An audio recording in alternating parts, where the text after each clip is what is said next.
지난달 취업자 수 증가폭이 19,000명에 그치면서 1월 기준으로 9년 만에 가장 적었고 실업자 수는 19년 만에 최고치를 기록했습니다.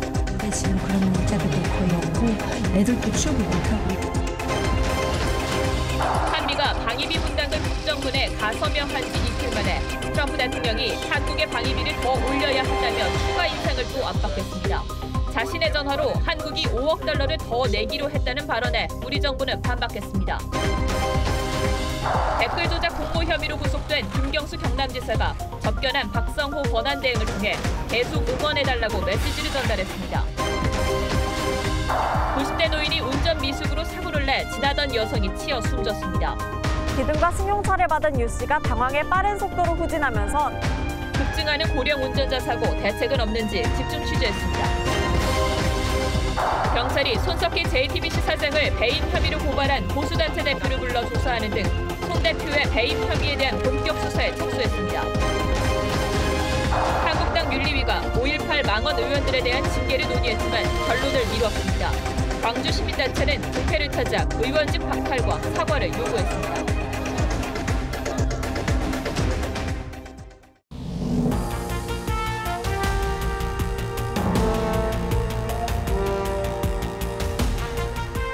여러분 안녕하십니까? 뉴스9의 신동욱입니다.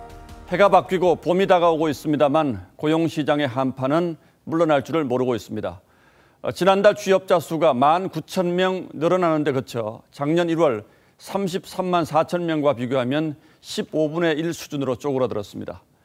1월 취업자 수 증가폭으로는 금융위기 직후인 2010년 이후 9년 만에 최저치라고 합니다.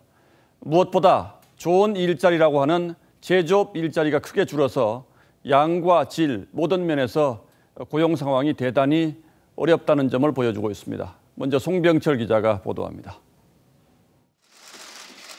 올해 첫 고용 성적을 확인한 홍남기 경제부총리. 굳은 표정을 감추지 못합니다. 1월 취업자 수 증가폭은 19,000명. 글로벌 금융위기 때인 2010년 1월 이후 9년 만에 최저치입니다. 1년 전에 33만 명 증가와 비교하면 10분의 1도 안 됩니다. 엄중한 상황입니다.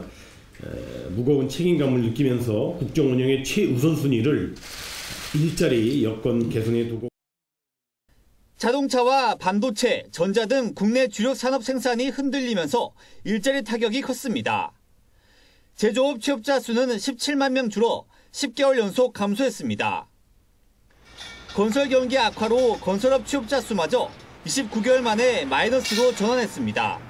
건설업의 경우에는 증가를 이어오다가 이번 달에 19,000명이 감소를 했습니다. 제조업 부분에서 감소폭이 확대되면서 주로 그쪽에서 임시직이 마이너스가 있었다고 보면 될 것 같습니다. 사업시설 관리, 도소매, 숙박 음식업 등 최저임금 인상 여파가 큰 업종에서도 18만 명이나 줄었습니다.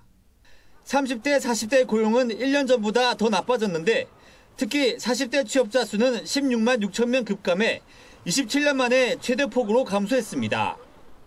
정부가 올해 목표로 내건 취업자 수 증가 15만 명은 연초부터 달성에 빨간불이 들어왔습니다. TV조선 송병철입니다. 일자리 상황이 참사에 가깝다는 건 실업자 수에서도 분명히 확인되고 있습니다. 1월 실업자 수가 122만 명까지 늘어나면서 1월 기준으로 19년 만에 최대치를 기록했습니다. 1월 기준 실업률도 4.5%로 글로벌 금융위기 이후 최고입니다. 지난 연말 세금으로 공공 일자리를 늘린 약발이 다한 셈인데 정부가 또다시 세금으로 일자리를 만들겠다는 처방을 내놨습니다. 황민지 기자가 이어서 보도합니다. 57살 김모 씨는 8년간 일하던 중국집에서 최근 경영난을 이유로 해고당했습니다. 옛날에는 몸이 힘들어서 못했지 구하기 쉬웠는데 지금 그런 일자리도 거의 없고 애들도 취업을 못하고 있고 그러기 때문에.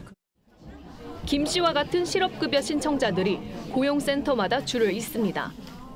하루 평균 100여 명 정도 저희 센터를 찾고 있고요. 작년에 비해서 저희가 체감하기로는 소폭 늘어난 것으로 보여집니다. 1월 실업자는 1년 전에 비해 20만 4천 명이나 급증한 122만 4천 명을 기록했습니다.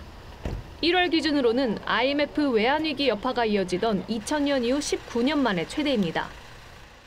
60대 이상이 13만 9천 명으로 가장 많이 늘었고 50대, 40대 순으로 뒤를 이었습니다. 일거리를 구하러 나선 중장년층이 많아졌기 때문입니다. 1월 취업자를 늘리기 위해 풀뽑기, 쓰레기 줍기 같은 노인 일자리 사업을 한 달 앞당겨 시행한 게 오히려 실업률 쇼크로 이어졌다는 분석입니다. 고용 사정을 크게 개선하기는 어려울 것으로 판단되고요. 결국은 정책의 전반적인 방향을 전환하는 궤도 수정이 필요할 것으로 생각되고 정부는 이번에도 공공기관 채용 2,000명 확대 외에 뾰족한 대책을 내놓지 못했습니다. TV조선 황민진입니다. 세계 2위인 현대기아차 그룹이 대규모 대졸 사원 공채를 10대 그룹 중 처음으로 폐지하기로 했습니다. 변화에 신속하게 대응하기 위해서 필요한 인재를 적시에 뽑기 위한 조치라는 설명을 내놓고는 있습니다만 앞서 보도해드린 고용 문제와 관련해서 걱정하는 목소리가 적지 않습니다. 보도에 임유진 기자입니다. 인적성 검사를 치르고 나온 사람들로 시험장이 붐빕니다. 연 2회, 경쟁률 20대 1. 이른바 현차고시로 불리던 현대기아차 대졸 신입사원 공채가 올해부터 폐지됩니다. 대신 사업부별로 필요한 시기에 필요한 분야의 인재를 직접 뽑는 상시 채용으로 전환합니다. 정기 공채 폐지는 10대 그룹 가운데 처음입니다. 4차 산업혁명 시대에는 ICT 기반의 융합기술과 새로운 서비스가 쏟아지고 있으며 변화에 얼마나 빠르게 대응할 수 있는가가 조직의 미래를 결정한다고 생각합니다. 한 번 떨어지면 6달을 기다려야 했던 기존 방식보다 지원 기회가 늘어나고 불필요한 스펙 쌓기 노력이 줄어들 거란 기대가 나옵니다. 제가 원하는 그런 분야를 공부하고 취직을 할 수 있다 보니까 그런 게 좋은 것 같아요. 하지만 낯선 방식에 불안해하는 취업준비생도 많습니다. 대규모 정기공차 때보다 채용 규모가 줄어들지 않을까 하는 걱정도 있습니다. 경력을 또 이제 준비하기가 쉽지 않으니까 더 어려워지는 것 같아요. 현대기아차는 채용 방식만 바뀌는 것일 뿐 채용 규모엔 변함이 없을 것이라고 밝혔습니다. TV조선 임유진입니다.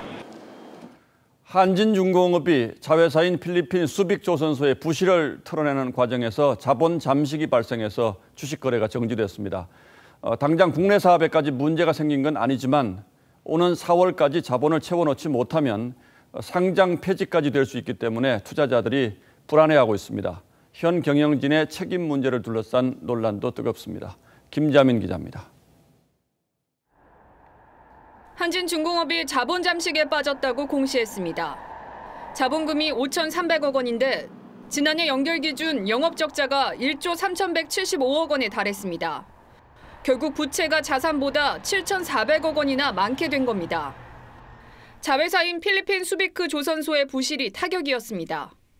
한진중공업은 2016년 이후 매년 수백억 원 영업이익을 내고 있지만 수비크 조선소는 2016년 1,800억 원, 2017년 2,300억 원 등 적자의 늪에서 헤어나오지 못하고 있습니다. 자금난이 악화가 되고 적자가 계속 누적이 되기 때문에 저희가 어쩔 수 없이 필리핀 현지 법원에다가 기업회생 신청을 했습니다.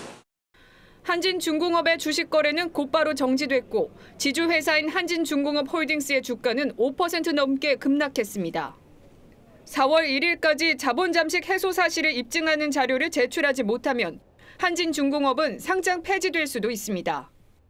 한진중공업은 필리핀 은행과 채무조정 마지막 단계에 있고 국내외 채권단이 출자 전환 등 자본 확충에 나섰다고 밝혔습니다. 계획대로 자본 확충이 이뤄질 경우 수비크 조선소 부실을 털어내는 계기가 될 수 있지만 조남호 회장과 한진중공업 홀딩스가 갖고 있던 경영권은 산업은행으로 넘어가게 됩니다. TV조선 김자민입니다.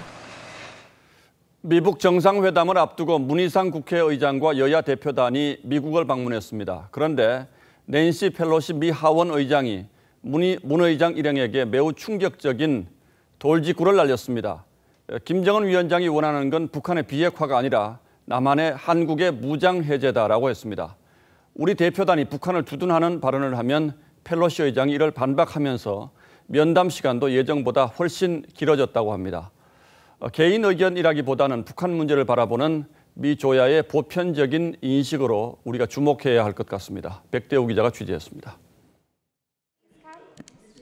낸시 펠로시 미국 하원 의장이 문희상 국회의장을 비롯한 국회 여야 대표단을 만나 북한 주민들의 가난과 비참함은 상상할 수 없는 정도였다면서 나는 북한을 믿지 않는다고 말했습니다.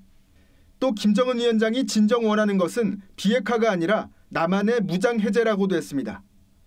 펠로시 의장은 북한이 비핵화한다는 증거, 즉 실제 행동을 보길 원한다면서 지난해 미북 정상회담은 아무 성과가 없는 실패작, 쇼라고 평가했습니다.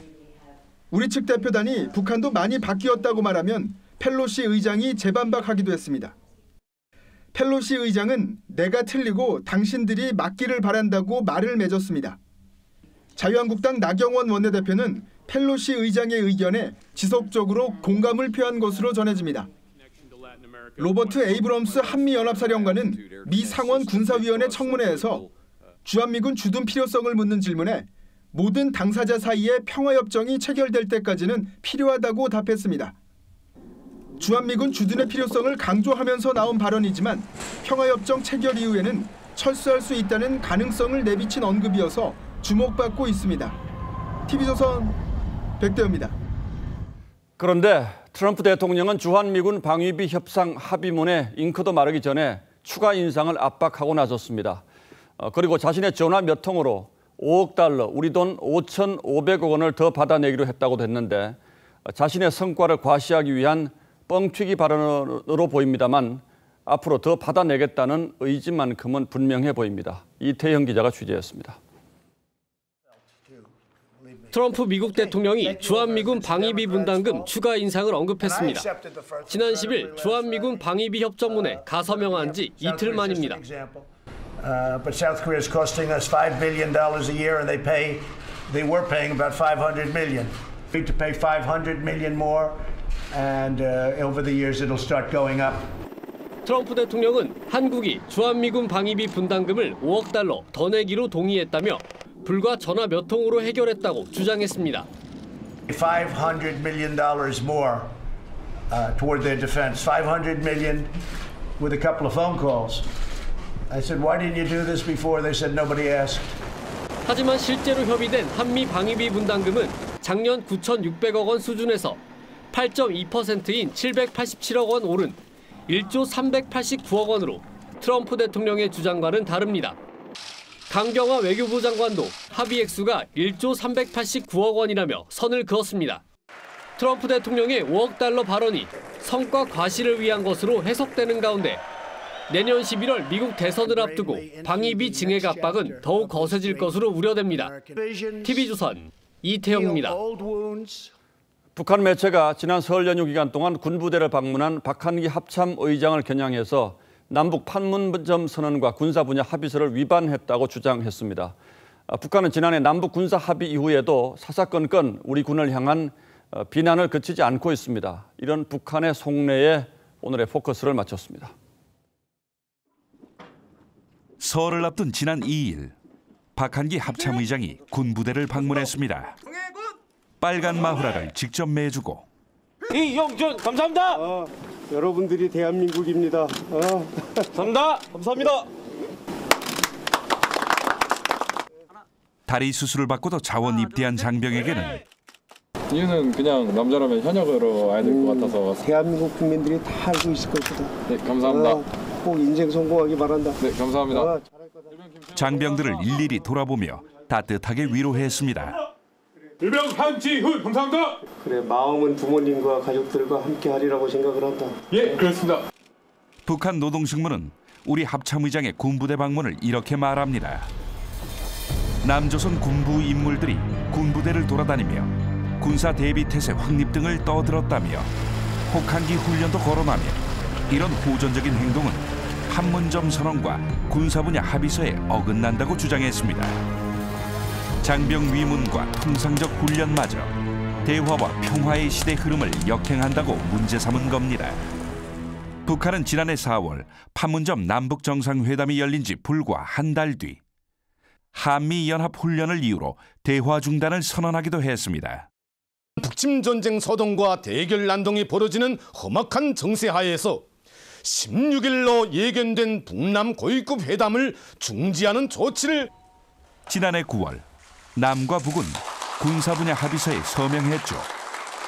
상대방을 겨냥한 각종 군사 연습을 중단한다는 게 주요 내용이지만 자칫 우리 군을 무력화시키는 부메랑이 될 수 있다는 지적이 끊이질 않았습니다. 실제 합의서 채택 불과 5일 뒤 북한은 우리의 3,000톤급 잠수함 진수식을 반민족적 행위라고 규정했습니다. 지난해 말 정군 주의관 회의에 참석한 정경두 국방장관을 향해서는 전쟁 연습과 무력 증강 노름에 매달린다. 공중구비기, 패트리어트 유도탄 등 새 무기 도입은 동족에게 칼을 베리는 불순한 흉계라고 했습니다. 우리가 북한을 상대로 전방에서 군사 합의를 위반하는 어떤 큰 대규모 훈련을 하거나 하는 그런 것도 아닌데 북한의 억지 주장이다. 군 원로들 사이에서는 군사 분야 합의서를 폐기해야 한다는 목소리가 끊이질 않고 있죠. 토합 별 1,500개에 이르는 예비역 장성 수백 명이 오는 3월 1일 대규모 도심 집회를 열 예정인데 북한은 이를 어떻게 볼까요? 기세등등해진 북한의 위세가 과연 수그러들지 우려가 커집니다. 뉴스나인 포커스였습니다. 예, 다음 뉴스입니다. 검찰이 작성한 양승태 전 대법원장의 공소장에는 현직 대법관인 권순일 중앙선거관리위원장이 공모 관계로 등장합니다. 판사 블랙리스트 작성에 가담했다는 혐의인데 전직인 양 전 대법원장과 달리 현직 대법관이란 점에서 또 다른 파장을 예고하고 있습니다. 윤수영 기자가 보도합니다.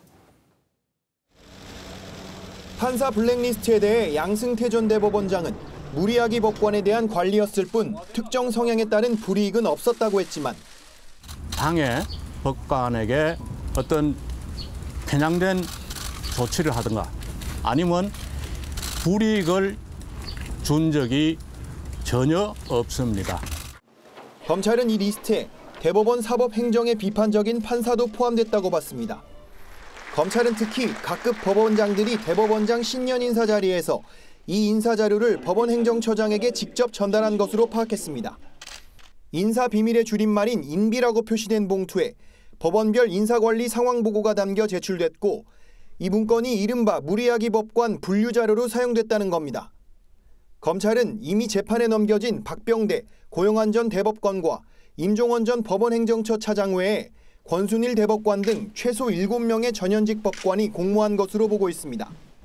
권 대법관은 2013년과 2014년 법원행정처장 재직 당시 무리하기 법관 인사조치 검토 보고서 작성을 지시하고 서명까지 해 검찰의 기소 대상이 될 가능성이 제기됩니다.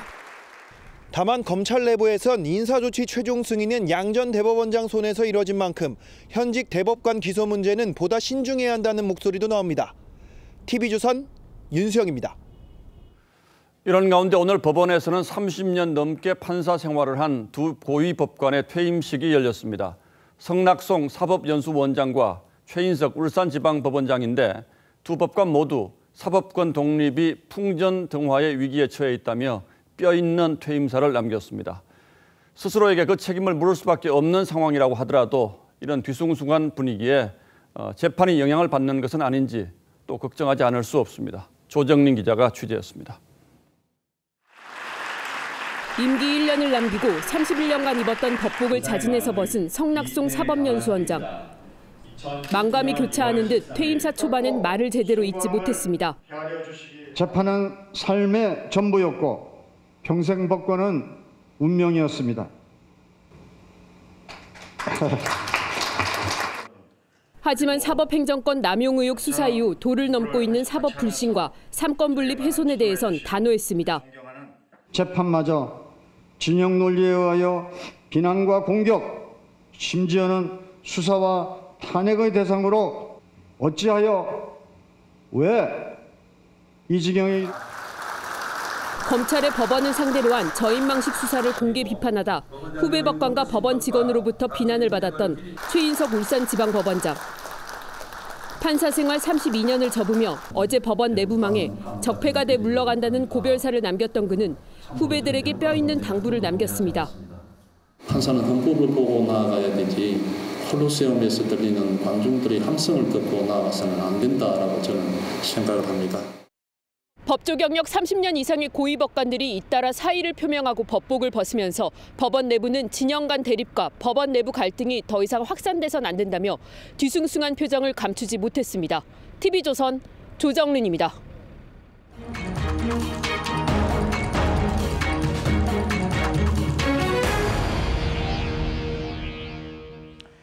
손석희 JTBC 사장을 배임 혐의로 고발한 보수 시민단체 대표가 오늘 경찰에 출석했습니다. 손 사장의 폭행 의혹뿐 아니라 배임 의혹까지 본격 수사가 시작됐습니다. 최민식 기자가 보도합니다. 손석희 JTBC 사장을 고발한 장기정 자유청년연합 대표가 경찰에 출석했습니다. 이게 과연 지금 손석희 사장의 원래 모습인가? 그래서 이 가면도 좀 벗기고 싶어서 이렇게. 손 사장을 고발한 혐의는 배임과 배임 미수입니다. 프리랜서 기자 김웅 씨와의 개인적 문제 해결을 위해 회사 일자리나 용역을 제공하는 건 회사에 손해를 끼친다는 주장입니다. 실제로 김 기자가 폭행 혐의로 손 사장을 경찰에 신고한 지 닷새 뒤인 지난달 18일, 손 사장은 김 씨에게 투자금 이야기를 꺼냈습니다. 서로 의견을 맞춰서 할 수 있는 일이 있으면 영역을 줘서 해결하자라는 생각, 즉 두 가지를 얘기했습니다. 장 대표는 손 사장이 10명의 변호인단을 꾸리는데 들어간 비용을 회사 측에서 지원했는지 여부도 살펴봐야 한다고 주장했습니다. 회사가 도와줬는지, 만약에 그것도 회사가 도와줬다면 그것도 배임이 가능합니다. 앞서 경찰은 지난 8일 김 기자가 손 사장을 폭행치상과 협박, 명예훼손 혐의로 정식 고소하면서 폭행 의혹도 정식 수사로 전환했습니다.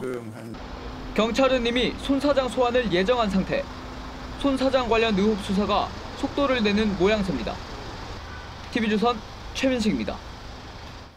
국회의원의 특혜 논란이 또 불거졌습니다. 이번에는 자유한국당 박순자 의원의 아들이 국회 출입증을 발급받아 국회를 자유롭게 드나든 사실이 뒤늦게 알려졌습니다. 박 의원은 보좌관이 발급해서 잘 몰랐다고 해명해서 또 빈축을 샀습니다. 최원국 기자입니다. 민간 기업에서 대관 업무를 담당하던 양모 씨는 지난해 박순자 의원실 소속 입법보조원으로 채용됐습니다. 24시간 출입이 가능한 출입증을 발급받아 자유롭게 드나들었습니다. 양 씨는 그러나 박 의원의 아들이었습니다. 국회의원인 어머니가 민간 기업에 소속된 아들의 업무 편의를 봐준 셈입니다. 박 의원은 보좌관이 발급했고 최근에 이 사실을 알았다고 해명했습니다. 아들 양모 씨는 지금은 대관 업무를 그만뒀고 출입증을 바로 반납했다고 했습니다. 국회에 들어오려면 이렇게 방문 신청서와 신분증을 제출하고 방문증을 발급받아야 합니다. 하지만 이 입법보조원 출입증이 있으면 언제든 자유롭게 드나들 수 있습니다. 입법보조원은 국회의원의 의정활동 목적으로 채용됩니다. 무급으로 활동하며 한 의원실에 2명까지 둘 수 있습니다. 의원실이 요청한 거니까 의원실을 믿고 의원실을 책임하에 관리하는 걸로 봐서 출입을 자유롭게 해주는 걸 하는 거지. 의원 재량으로 돼 있는 입법보조원 채용에 기준 마련이 시급하다는 지적이 나옵니다. TV조선 최원국입니다. 윤창호 씨를 숨지게 한 20대 음주운전자에게 법원이 기존 판결보다 더 무거운 징역 6년을 선고했습니다. 유족은 재판부가 국민 법감정을 외면했다며 유감을 표했습니다. 하동원 기자입니다. 승용차가 교차로에서 인도로 돌진합니다. 지난해 9월 음주운전 자동차에 받친 뒤 지난해 11월 숨진 고 윤창호 씨의 사고 장면입니다. 법원은 석 달 만인 오늘 운전자 27살 박모 씨에게 징역 6년을 선고했습니다. 부산지법 동부지원은 박 씨의 음주운전이 참담한 결과를 불렀다며 양형 기준보다 높은 중형을 선고한다고 밝혔습니다. 윤창호 씨 유족은 1심 선고 결과에 눈물을 감추지 못했습니다. 유족은 재판부가 국민 법감정을 외면했다고 주장했습니다. 6년 선고한다는 것은 조금 과연 이게 사법부가 어떤 법 감정들을 잘 읽고 있는지 국민적 정서를 너무 외면한 판결이 아닌지. 윤 씨와 함께 사고를 당한 친구 배준범 씨도 가해자만 배려한 판결이라고 반발했습니다. 제가 전에 했던 생활들을 하나도 할 수 없는 게 가장 힘듭니다. 다른 사람의 꿈을 앗아가고 6년이라는 거는 너무 짧은. 검찰은 형량이 부당하다며 항소하겠다고 밝혔습니다. 지난해 12월 시행된 일명 윤창호법은 음주운전 사망사고 처벌 기준을 최고 무기징역까지 강화했습니다. 하지만 법 시행 전에 일어난 사고이기 때문에 윤창호 씨 가해자에게는 적용되지 않았습니다. TV조선 하동훈입니다. 90대 노인이 운전대를 잡은 차량이 후진을 하다가 지나던 여성을 덮치는 사고가 났습니다. 이 여성은 결국 숨졌습니다. 김주영 기자입니다. 검은색 SUV 차 한 대가 호텔 담벼락을 들이받은 채 멈춰섰습니다. 놀란 사람들이 몰려들고 경찰과 소방관이 차에 깔린 여성을 구조합니다. 담은 완전히 무너졌고 차 뒤편은 우그러졌습니다. 밑에 사람이 있다는 걸 저희가 인지를 못했는데 이제 주변에 있던 사람들이 보고 119에 신고를 해가지고 이제. 사고가 난 시간은 어제 저녁 6시 20분쯤. 서울 강남의 한 호텔 인근에서 96살 유모 씨가 주차장에 진입하려다 사고가 났습니다. 사고가 난 차는 주차장 기둥을 받은 뒤 차를 빼다 뒤따라오던 승용차와 부딪히고 20여 미터 뒤로 후진했습니다. 기둥과 승용차를 받은 유 씨가 당황해 빠른 속도로 후진하면서 담벼락 앞을 지나던 이 씨를 덮쳤습니다. 30살 여성 이 씨는 병원으로 옮겨졌지만 숨졌습니다. 사고 원인은 유 씨의 운전 미숙이었습니다. 뒤따라 들어가려고 하는 승용차 충격하고 그러니 당황해서 후진을 세게 한 거죠. 유 씨는 지난해 고령 운전자 적성 검사도 받았습니다.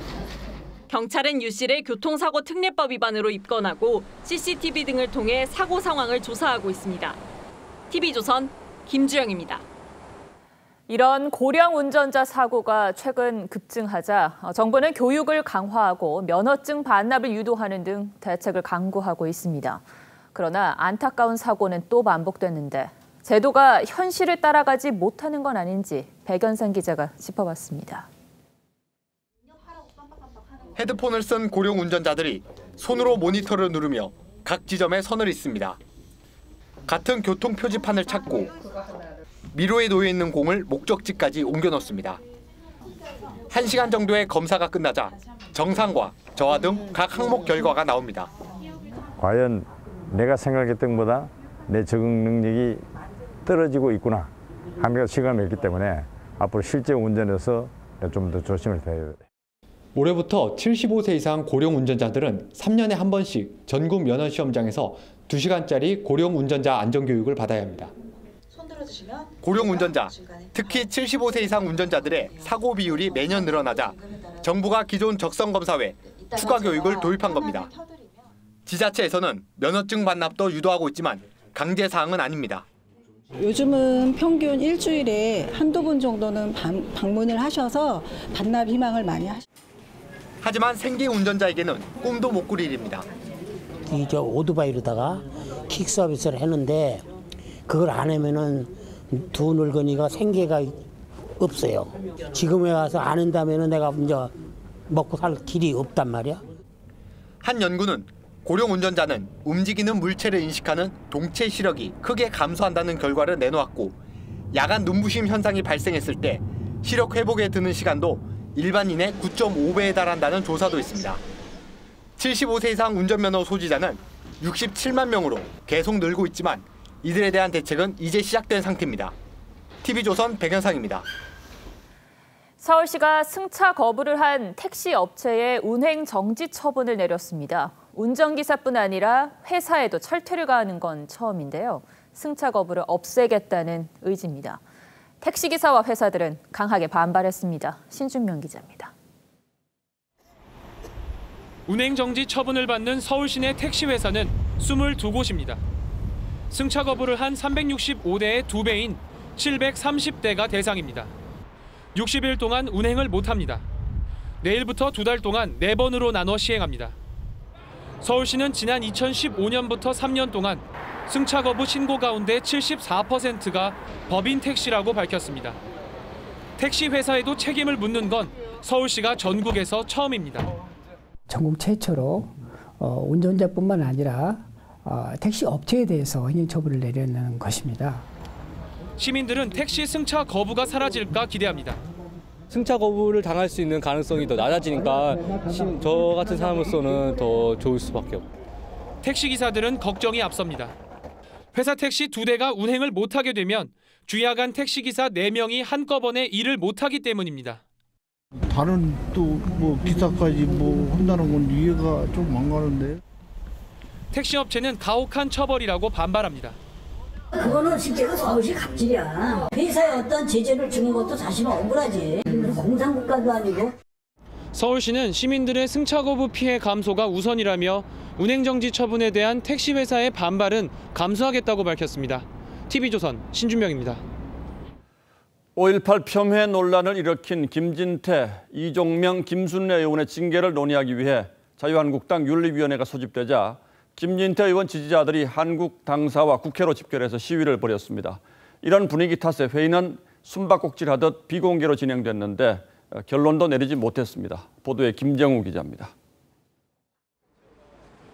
한국당 윤리위원회 회의가 열리는 시간에 맞춰 김진태 의원 지지자들이 당사 앞에 모였습니다. 5.18은 북한군의 소행이라며 윤리위 제소 취소를 주장합니다. 5.18 확실하게 북한군이 와서 저지른 거다. 북한 게릴라가. 국회로 장소를 옮긴 이들은 경내까지 진입해 시위를 이어갔습니다. 김진태 의원과 이성명 의원, 김순례 의원을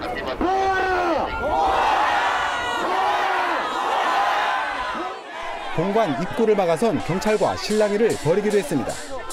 여러분들은 집회가 금지된 국회 내에서 불법 집회를 하고 계십니다. 자유한국당은 여의도 한 건물로 예정됐던 회의 장소를 급히 옮겼습니다. 위원님 장소를 모르세요. 누가 아세요, 장소? 저도 이제 연락할 거예요, 지금. 007 작전을 벌이듯 비밀리에 회의가 진행됐지만 징계 여부와 수위를 두고 위원들 사이 이견이 있어 결론을 내일로 미루었습니다. 만약 당원권 정지와 같은 중징계로 결정될 경우 전당대회에 출마한 김진태, 김순례 의원의 후보 자격을 두고 논란이 커질 전망입니다. TV조선 김정우입니다.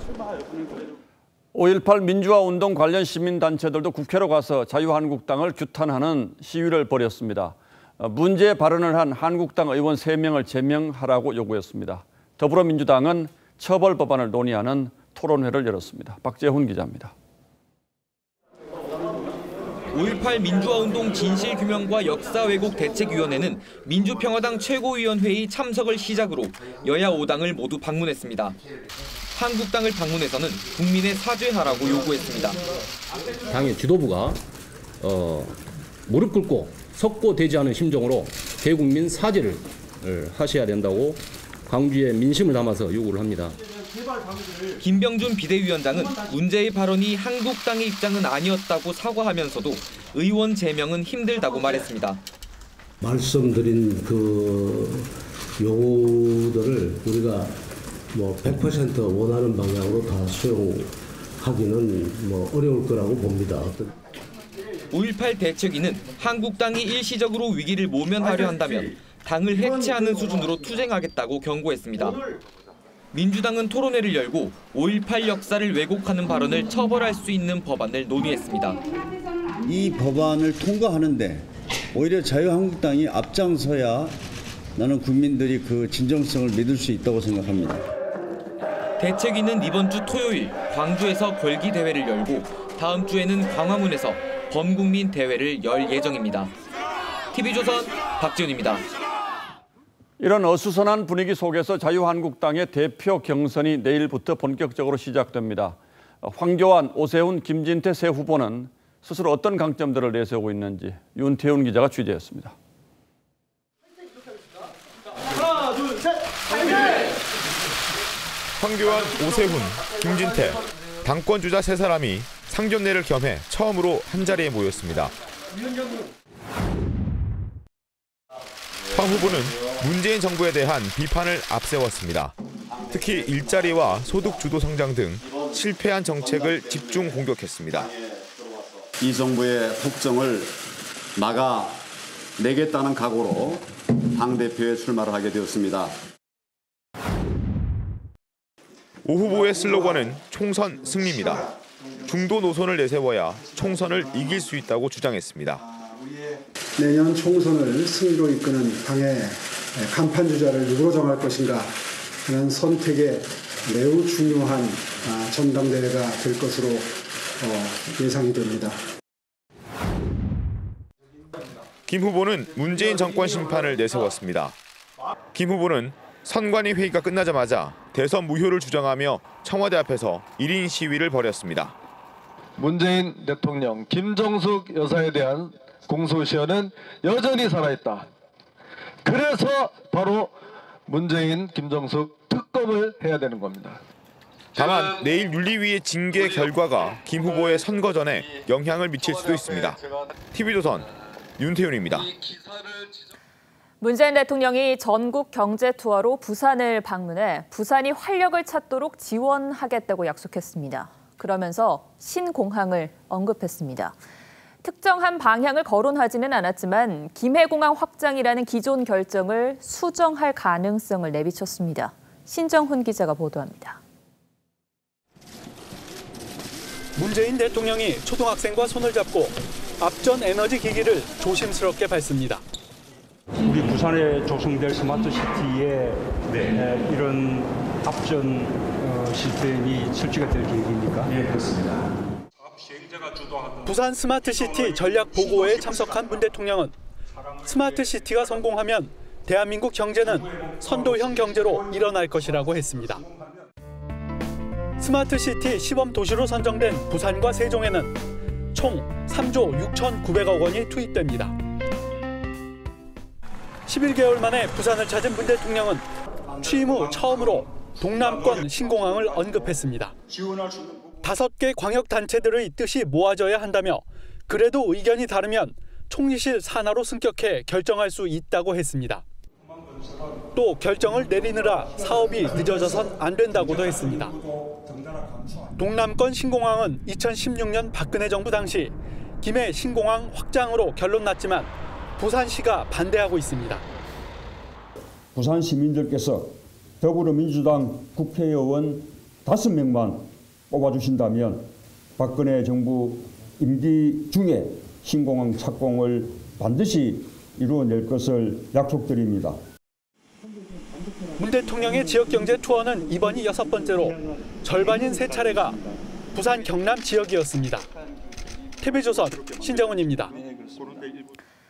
댓글 조작 공모 혐의로 법정 구속된 김경수 경남지사가 접견한 부지사를 통해 메시지를 내놨습니다. 흔들림 없이 도정을 운영해달라는 당부와 함께 계속 응원해달라고 말했습니다. 서주민 기자입니다.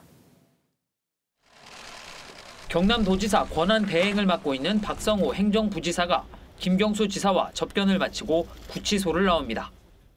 걱정을 끼쳐드려서 송구스럽게 생각한다는 말씀, 그리고 도민들 계속적으로 나오실 때까지 성원해달라는 그런 각별한 당부 말씀이 계셨습니다. 김 지사는 또 제2신항과 신공항, 현대중공업과 대우조선 인수합병 등 도정 현안에 대한 정보와 의견을 박 권한대행에게 전달했습니다. 업무보고에 적법성 논란이 있었지만 경상남도 측은 업무 인수인계였다고 설명했습니다. 김 지사는 법정 구속된 직후부터 가족과 동료 의원 등을 통해 꾸준히 옥중 메시지를 내고 있습니다. 더불어민주당 소속 전국 시장 군수 구청장 152명은 김 지사를 불구속 상태에서 재판해달라고 재판부에 요구했습니다. 부디 350만 경남도민을 위해 사법부가 특단의 용단을 내려주실 것을 간곡히 호소드립니다.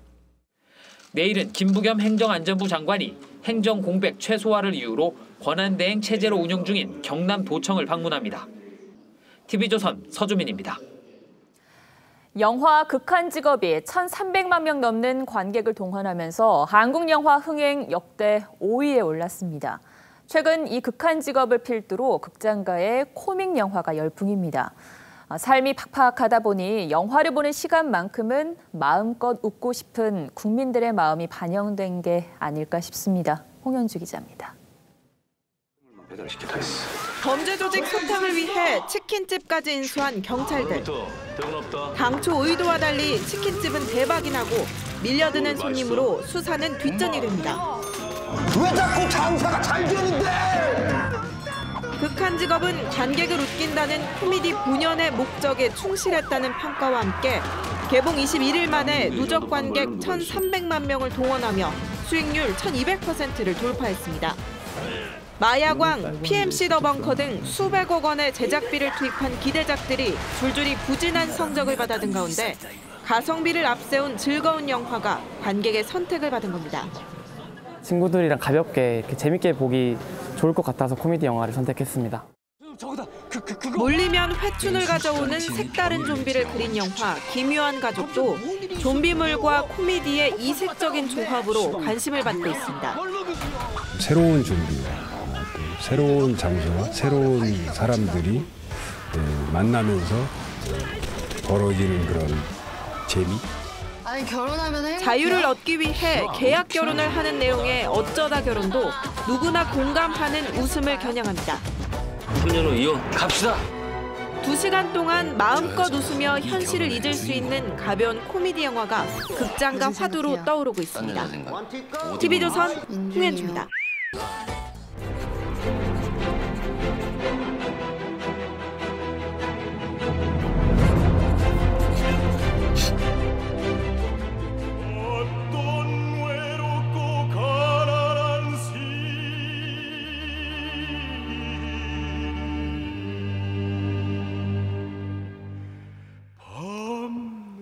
어떤 외롭고 가난한 시인이 밤늦게 시를 쓰다가 소주를 마실 때 그의 안주가 되어도 좋다. 그의 시가 되어도 좋다. 애주가들이 특히 좋아하는 가곡 명태는 6.25 낙동강 전선에서 탄생했습니다. 종군 작가 양명문이 시를 쓰고 통역장교 변훈이 곡을 붙였습니다. 그리고 해군 정운음악대원이었던 성악가 오현명이 피란지 부산에서 발표했죠. 당시로서는 전혀 색다른 가곡에 청중은 폭소를 터뜨렸지만 평론가는 악평을 퍼부었다고 합니다. 그런데 이 명곡에는 새삼 음미할 만한 구절이 있습니다. 짝짝 찢어져 내 몸은 없어질지라도 내 이름만 남아있으리라.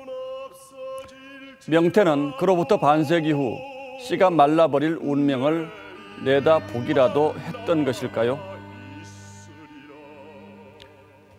잘 나지도 않는 우리 명태로 생태탕을 끓여 팔면 단속한다는 소식에 어이가 없다는 반응이 많습니다만 한편으론 명태를 되살려 보려는 안간힘이 딱하기도 합니다. 작년 말 모처럼 2만 마리가 잡히면서 명태가 돌아오는 조짐이 보이자 이렇게라도 해보겠다는 겁니다. 우리 주변에서 명태가 사라진 건 수온 상승 탓도 있지만 그보단 남획 탓이 더 컸습니다. 지난 1971년 명태 새끼인 노가리 어획을 허용한 뒤 명태 어획고의 70%가 노가리였으니까요. 어디 노가리뿐이겠습니까? 갈치 새끼인 풀치는 말려서 고소한 볶음과 매콤한 조림으로 즐기죠. 조기 새끼인 깡치, 고등어 새끼 고돌이, 전어 새끼 전어사리도 회와 구이, 조림에 젓갈로도 담가 먹습니다. 그리고 요즘에는 오징어가 귀해지자 어린 총알 오징어를 마구 잡아들인다고 합니다. 갈치, 조기, 고등어, 오징어는 서민들이 즐겨 먹는다며 오랫동안 취업 포획을 방치해 왔습니다. 어획량이 60%까지 줄자 크기를 정해서 제한한 게 불과 3년 전입니다. 그나마 이것도 잘 지켜지지 않아서 당국이 급기야는 생태탕과 함께 단속에 나섰습니다. 우리가 어린 생선까지 밥상에 올리는 것은 배고프던 시절의 흔적입니다. 그 맛을 잊지 못하는 분이 많겠습니다만 명태와 쥐치, 대구의 운명을 생각하면 아쉬워도 이제는 추억 속으로 돌려보낼 때가 된 듯합니다. 2월 13일 앵커의 시선은 생태탕과 풀치볶음이었습니다.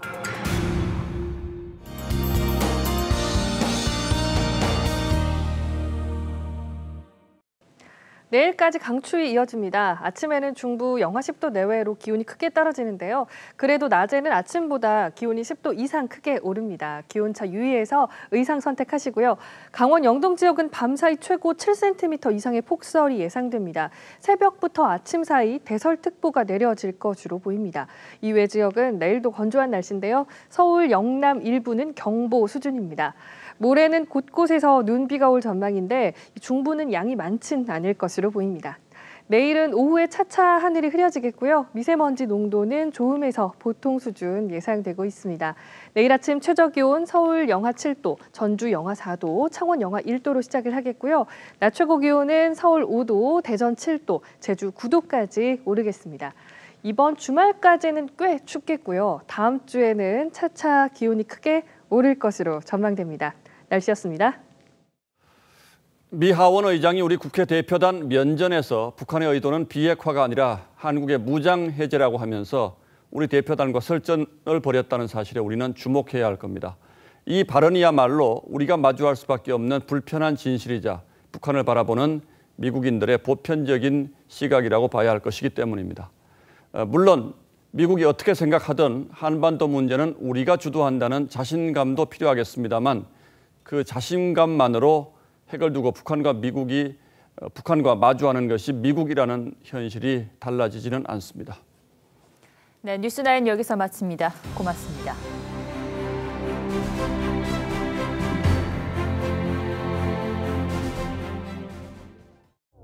억울하고 화나고 답답할 때 TV조선에 제보하는 방법. PC나 스마트폰으로 TV조선 홈페이지에 접속해 뉴스 제보를 클릭해주세요. 그리고 빠르고 확실한 방법. 카카오톡 검색창에 TV조선 제보를 치고 친구 추가해서 채팅하기. 억울하고 화나고 답답했던 사연이 뉴스가 됩니다. 제보하고 싶을 땐 TV조선.